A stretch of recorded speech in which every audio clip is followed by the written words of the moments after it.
So, Sarah Huckabee Sanders was refused service at a restaurant. You may have heard about it. It was a mean thing to do, but in the new era where mean girls rule, some mean girls think it's a plus. Washington Post Jennifer Rubin wrote a piece on the lost art of shunning, in which she feels for the restaurant owner.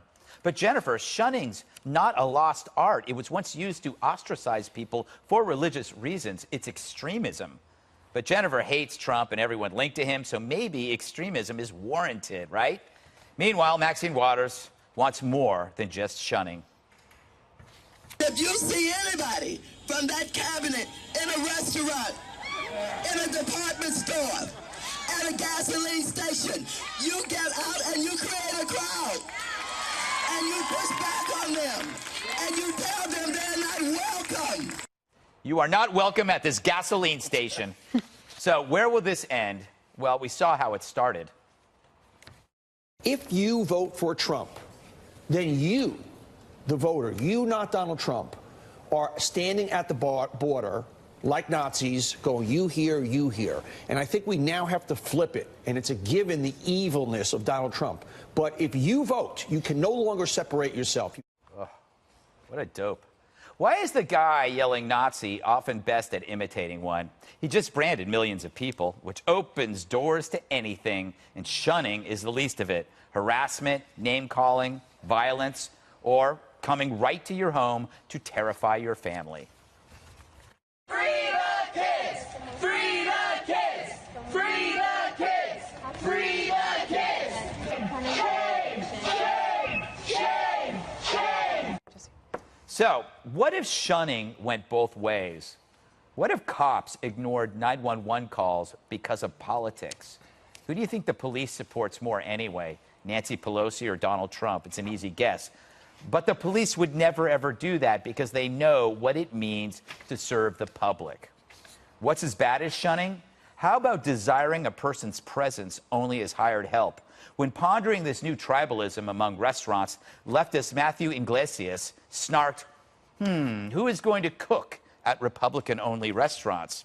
Thank you, Maddie. Now we know the real reason liberals love Mexicans and Hondurans. They expect them to vote their way, but only after their shift's over in the kitchen. All right, Dana, should Maxine walk it back? I have a feeling she's not going to walk it back. I don't think she's going to, but Nancy Pelosi tried to. Right. So she tweeted that that's unacceptable, and that she wants to make America beautiful again.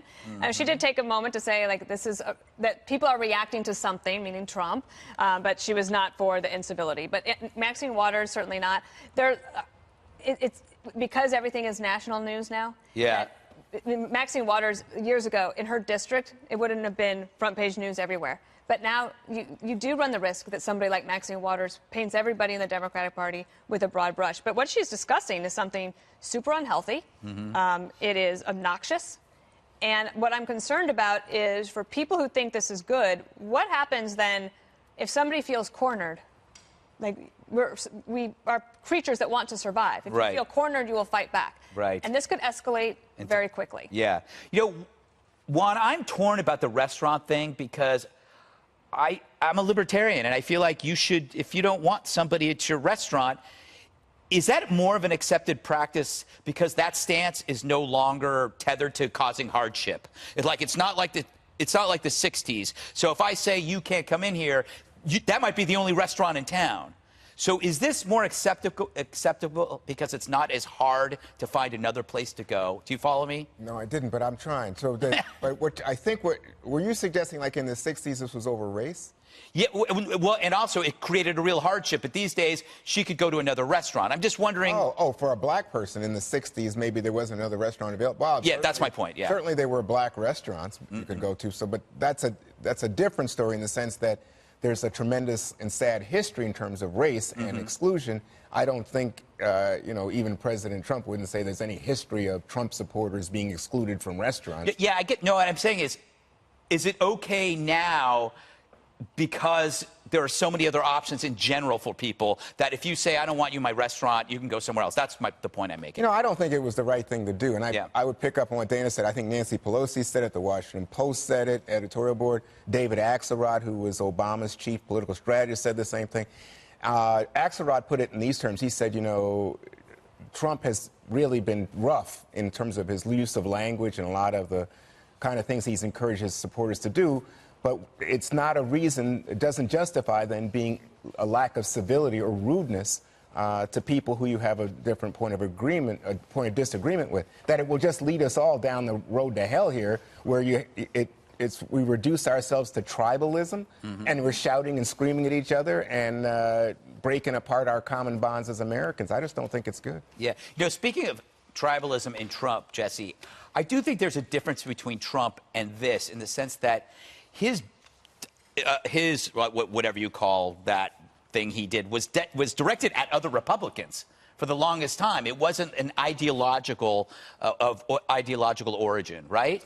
Yes, I don't see the similarity with the restaurant thing. And like you said, you're a libertarian, so maybe it's illegal to, you know, ban someone you don't like from the restaurant. It doesn't make it right. Yeah. But I think this behavior just plays into Donald Trump's hands. Remember the last, you know, couple years under the Obama administration, you had Antifa, you had racial riots, you had open borders, chaos, even before you had Occupy Wall Street. President Trump was elected to clean up that kind of mess. And the American people fundamentally are decent people. They want other people to be respected, and they're not going to tolerate kind of rageaholics disrupting law-abiding Americans from having dinner. And I believe it starts with the left and the media's demonization of Republicans. If you spend a year and a half saying Donald Trump, his cabinet, and the 60 million Americans who voted for him are Nazis, that is going to incite people to treat people like Nazis and yell at them and harass them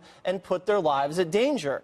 And the Nazi comparison is lazy, historically inaccurate, and it means they've lost the argument. So I believe this is happening because Trump is winning, not losing, and this is driving the left crazy. He's securing the borders, and that is a threat to the left. They can't handle it. They're not acting like they're going to win in November. They're frantic, and they're acting like they're desperate because this is all they have left. And if he succeeds and he is reelected, they have nothing. So you have the people like Peter Fonda, you have Maxine Waters, Kathy Griffin. They are literally melting down before our eyes, and there's no one in the Democratic Party that can control them, and it's just helping Donald Trump succeed. And his numbers are at record high right now. Hey, you know, Kimberly, Charles Krauthammer just passed away. He had a phrase that we all remember, which was, as a conservative, we think they are wrong, but the left thinks we're evil. Yeah. And I think this is the problem, is that if they think that you're evil, they can do anything to you. If they think you're a Nazi, then morally, they are right to go after you. Right. It justifies the level of vitriol and, you know, the rhetoric that is just so, you know, repugnant to attack people or someone's family, to be able to say to somebody, you can't eat here at this restaurant, yet they fight for the cases for even, like, say, gay rights to be able to have a wedding cake made or something of that nature. So there's a real, you know, hypocrisy latent in there. But if they feel justified, like with the Antifa and others that say, well, we're fighting against evil, against something like the devil, then they say they're justified in doing it morally and ethically, so therefore anything goes. Like somebody like Maxine Waters calling for this, or calling to put, you know, a child in a cage with pedophiles, making personal attacks against families, or increasing sort of the level of rhetoric and hate to say, go after them personally. I mean, can you imagine Sarah Sanders and her family going into a restaurant and you could tell somebody you can't eat there? I mean, this is so far like going back, you know, in time. This isn't moving forward in terms of civility of discourse and disagreeing with somebody versus, you know, hating their guts and saying, I can do anything to you, whether it's rhetoric or whether it's physical violence, to justify my cause because of, you know, who you are and what you stand for. But I don't think, let me just say, I don't think this started before. I think a lot of this is out of Trump's rhetoric and the way that Trump speaks and Trump policies. And so I didn't see this happening under Obama. I don't remember this happening under, even when there was anger, remember, George W. Bush about not finding weapons of mass destruction and crude things about blood fluoride. But I don't remember this kind of acting out on either side.